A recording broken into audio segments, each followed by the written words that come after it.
it's a struggle to understand how I'm no longer 20. I don't know anybody else this has ever happened to. Most people, they get to 20, then they stay 20. It didn't happen for me, though. I just went on and on and on, and suddenly I'm 56. So I have to write from this unique perspective of somebody who never stopped being 20.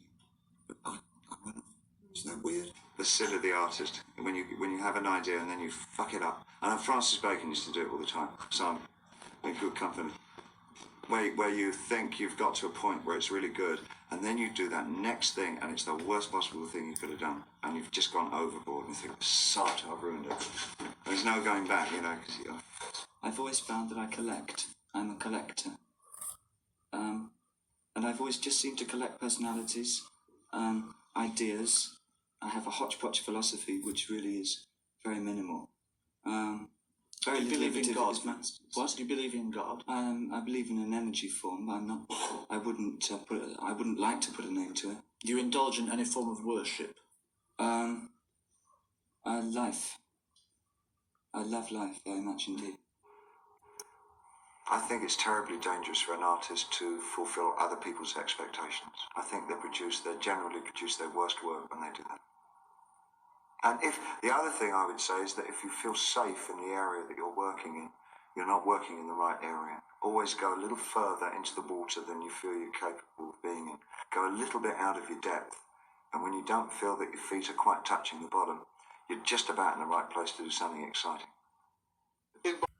And that was the great David Bowie, musing on artistic expression, on who he appears to be to his fans, his style. He calls himself the collector. He's a collector. And this is Will. I'm a collector of sorts. I certainly have been a collector of many things. Comic books, movies, all sorts of things. And I'm a big David Bowie fan. And this is Sci-Fi Guy. And David Bowie is certainly, I would submit, one of the best and one of the most sort of powerful sci-fi icons, sort of science fiction musical icons. Now, before I did any real research for the podcast, obviously I'm a big David Bowie fan. I thought I knew a lot about him, and certainly I know enough, but I didn't realize just how popular and successful he was. It's just incredible. It says, this is from his official wiki, during his lifetime, he recorded sales of over 100 million records worldwide, making him one of the best-selling musicians of all time. In the UK, he was awarded 10 platinum, 11 gold, and 8 silver album certifications, and released 11 number one albums. 11 number one albums. In the US, he received 5 platinum and 9 gold certifications. He was inducted into the Rock and Roll Hall of Fame in 1996, and Rolling Stone ranks him as among the greatest artists in all of history. As of 2022, Bowie is the best-selling vinyl artist of the 21st century. So really, really appreciate that. He's the best-selling, vinyl artist. So people who still, buy vinyl, and I guess all his other sales. So he's the best-selling vinyl artist of the 21st century. That is a legend. That is an icon. And I also knew that he was a drama student, a sort of actor. On one of the Dick Cavett interviews I was watching, I guess it's his first, back in 1974 on the Dick Cavett show, Dick says, I look at you, and he goes, what do you think, what impression do you get of me? I think Bowie says. And Dick says, I look at you as a struggling actor. And David sort of laughs and says, you got it, So he was such a performer and an artist in that best sense of the word, performing maybe almost all the time, certainly on stage and on his albums and shows. And then when he was interviewed, like on Dick Cavett, he was just like a normal dude. He was pretty much a regular guy. So in his youth, he studied dramatic arts under Lindsay Kemp, from avant-garde theater and mime to commedia dell'arte, which is an Italian sort of, stage and theater art. So we have someone who, at his very earliest, education and studied drama and acting. And then, of course, came Major Tom in Space Oddity. And this song, Space Oddity, first released in 1969 as just a single, it remains one of Bowie's best and most popular and well-known work. From the official wiki, Bowie had written up to that point, this marked a change from the music hall influenced sound of his debut to a sound that is akin to psychedelic folk and inspired by the music of the Bee Gees. And it was partially inspired by Stanley Kubrick's film 2001: A Space Odyssey. So he did a play on, words, Space Odyssey, Space Oddity. Of course, it became an enormous hit, and it's now looked upon as one of the most influential songs. The Rock and Roll Hall of Fame lists it in the 500 songs that shaped rock and roll. It's just, for science fiction fans too, I think knowing that it was partially inspired by 2001: A Space Odyssey, which is looked upon as one of the great science fiction films of all time. So just that connection alone places Bowie in that rarefied group of sci-fi icons. And this is what Bowie had to say about his hit.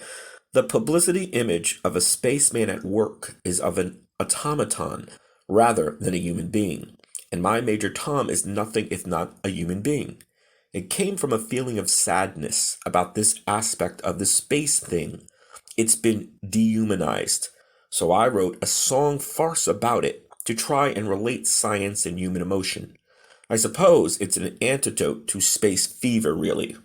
And more about the influence of Kubrick's A Space Odyssey, Bowie says, quote, I went stoned out of my mind to see the movie, and it really freaked me out, especially the trip passage. His biographer, Mark Spitz, states the song was likely inspired by the scene in which an astronaut communicates with his daughter on her birthday, saying, tell mama that I telephoned before ingesting a stress pill. So once again, that connection with Kubrick's A Space Odyssey, 2001, which is regarded as one of, if not the best science fiction film of all time, Bowie got his inspiration from it, and the rest is history. And then 3 years later, he would go to produce The Rise and Fall of Ziggy Stardust and the Spiders from Mars, often shortened to just Ziggy Stardust. This is the fifth studio album by English musician David Bowie, released in 1972 on RCA Records. It was co-produced by Bowie and Ken Scott and features Bowie's backing band, The Spiders from Mars. And this is the concept. It was described as a loose concept album and rock opera. Ziggy Stardust concerns Bowie's titular alter ego, Ziggy Stardust, a fictional, androgynous, and bisexual rock star who is sent to Earth as a savior before an impending apocalyptic disaster. So in the story, he wins the hearts of fans, but suffers a fall from grace after succumbing to his own ego.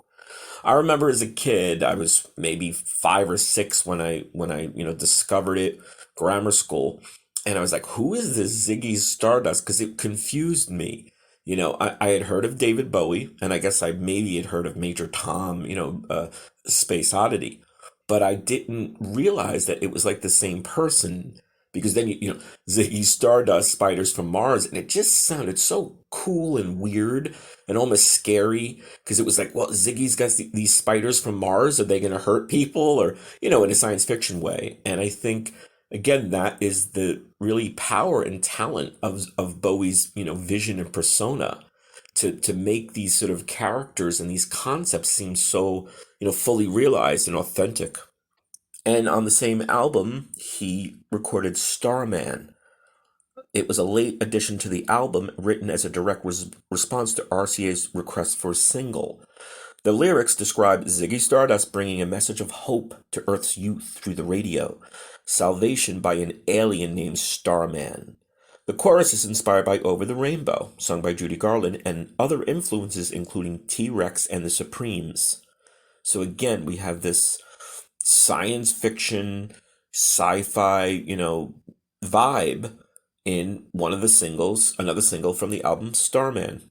And of course, the main single from Ziggy Stardust, The Rise and Fall, and The Spiders from Mars from the album, is the single Ziggy Stardust. Since its recording, it's received widespread acclaim from music critics, with the majority praising its story, guitar, and the band's performance. It has been included on lists of Bowie's greatest songs of all time, and by some as just one of the greatest songs of all time. Rolling Stone ranks it at number 282 on the 500 greatest songs of all time. So again, you've got this incredible power of the rock, star of pop music, rock and pop music, and science fiction. And I'm trying to really think, of anyone that comes close even in a sci-fi, science fiction-y vein in terms of pop music. I mean, Prince was always cool with his look and, but it wasn't really sci-fi. It was just cool. It was just sort of, almost fanciful fantasy, certainly psychedelic would apply and funkadelic. But Bowie is just, if you could name one rock star as a sci-fi sort of character, it would have to be David Bowie. And then, of course, Bowie is featured in so many great movies, feature films, and one of the most sci-fi connected is The Man Who Fell to Earth, a 1976 British sci-fi drama film directed by Nicholas Regg and written by Paul Myersberg, based on Walter Tevis's 1963 novel of the same name. The film follows an extraterrestrial who crash lands on Earth seeking a way to ship water to his planet, which suffers from a severe drought, but finds himself at the mercy of human vices and corruptions. So it also stars Candy Clark, Buck Henry, and Rip Torn, and released in '76. It's a great film. I remember as a kid watching it and just fascinated. From the wiki here, The Man Who Fell to Earth retains a cult following for its use of surreal imagery and Bowie's first starring role as the alien Thomas Jerome Newton. It is considered an important work of science fiction cinema and one of the best films of director Nicholas Roeg's career. And if you guys haven't seen it, highly recommended. It's just great. It just retains this, enigmatic, mysterious quality, and Bowie's just incredible. I mean, I would think he didn't do many movies, but this certainly, for me, is a highlight of his career. So go check out his music, his films. David Bowie, sci-fi rock star. Hope you enjoyed and hope you guys are subscribing. If you're not, just subscribe. We're free. We're always free. We do have a paid tier and a pay area where you get these, exclusives. You get goodies that the freebies do not, either or. Keep on sending us feedback. Feedback us, please. Keep on feedbacking. And go enjoy David Bowie, sci-fi icon. We'll see you soon.